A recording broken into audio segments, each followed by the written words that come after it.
प्रिय विद्यार्थियों, कक्षा 8 हिंदी विषय में आपका स्वागत है।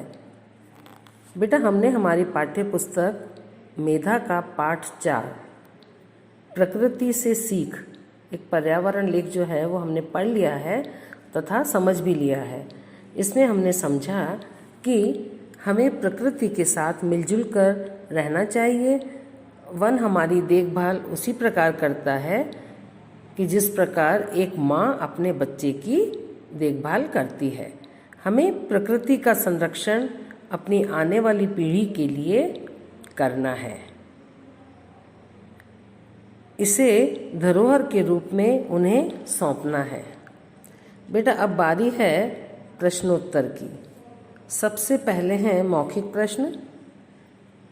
इनके उत्तर आपको समझने हैं और अपने स्मृति पटल पर रखने हैं, यानी याद रखने हैं। और उसके बाद जो है लिखित प्रश्न है, उनके उत्तर आपको कॉपी में लिखने हैं। अब पहले हैं हमारे मौखिक प्रश्न।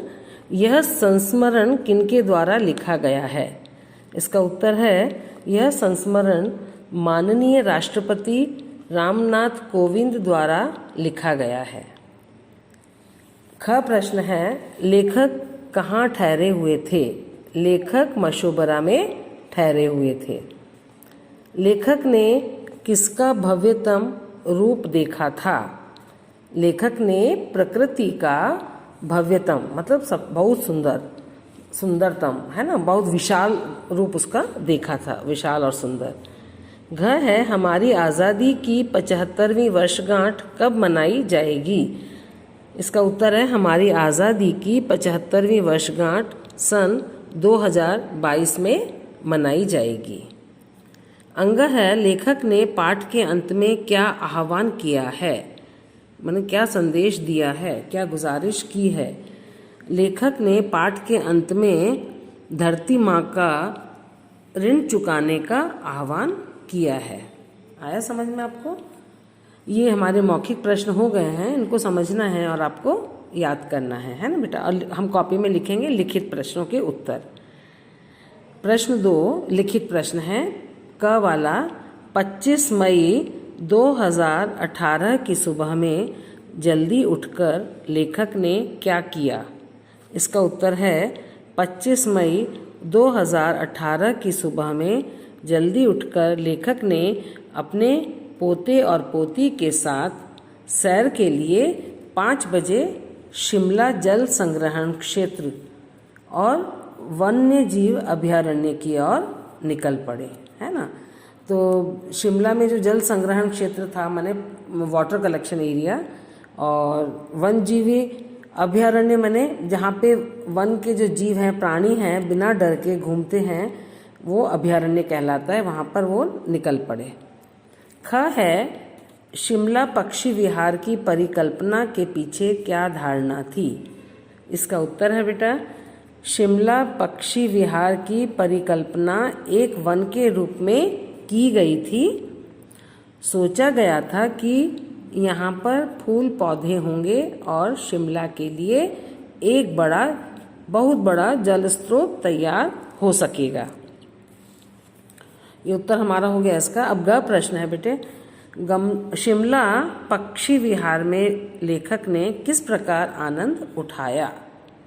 शिमला पक्षी विहार में लेखक ने पेड़ों के पीछे छिपकर चिड़ियों को देखा, उनकी जादुई आवाज़ सुनी, छोटे छोटे लुभावने जीव जंतु की प्राकृतिक सुंदरता और वहाँ की हरियाली उन्होंने देखी।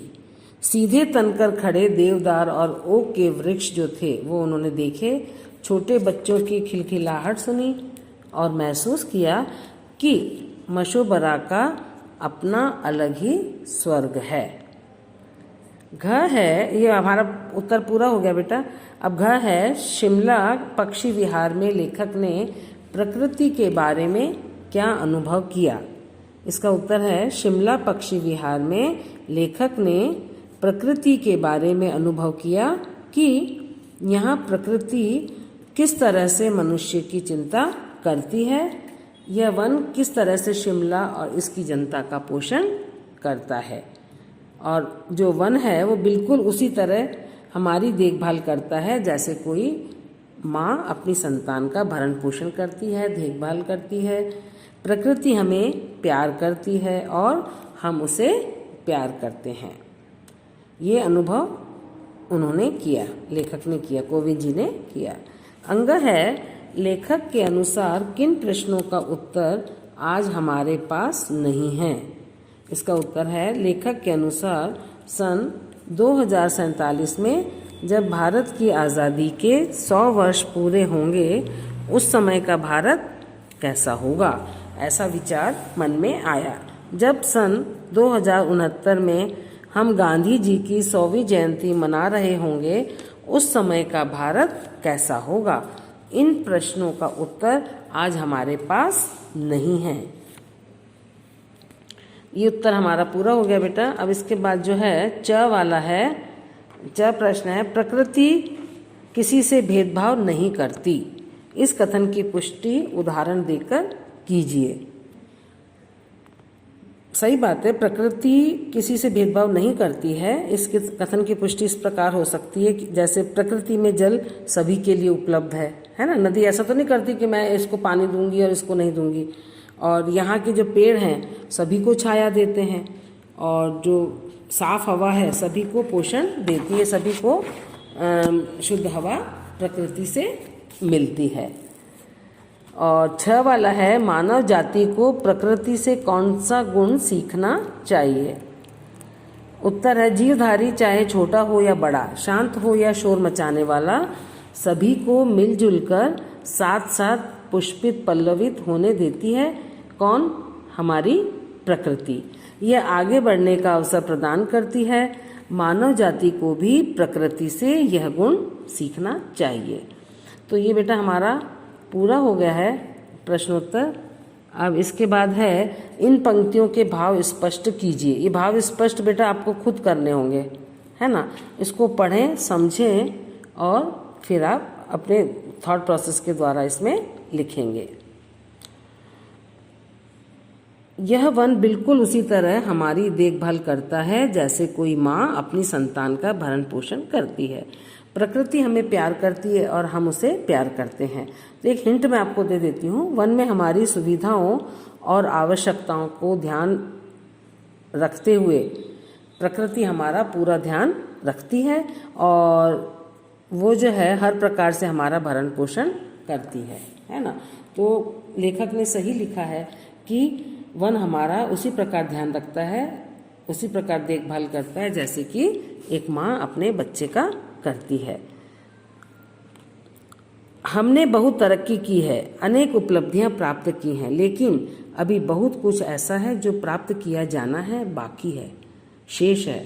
जैसे जैसे कोई समाज विकसित होता है वैसे वैसे उसके लक्ष्य भी सटीक और संक्षिप्त होते जाते हैं, निश्चित होते जाते हैं। तो इसका हिंट हम आपको दे रहे हैं। समाज में सभ्यता का विकास होने के साथ साथ हमारी जवाबदेही, जिम्मेदारी, हमारे कर्तव्य भी निश्चित होते हैं ताकि हम भी समाज के लिए कुछ कर सकें। आप क्या क्या कर सकते हैं समाज के लिए, वो चीज़ें भी आप इसमें लिख सकते हैं। तो आज की कक्षा बेटा हमारी यहीं समाप्त होती है। आपको इन प्रश्नों के उत्तर कॉपी में लिखने हैं और याद करने हैं। इसके अलावा 2 या 3 प्रश्न अतिरिक्त बनाएंगे और उनके उत्तर आप लिखेंगे और समझेंगे। ठीक है बेटा, धन्यवाद।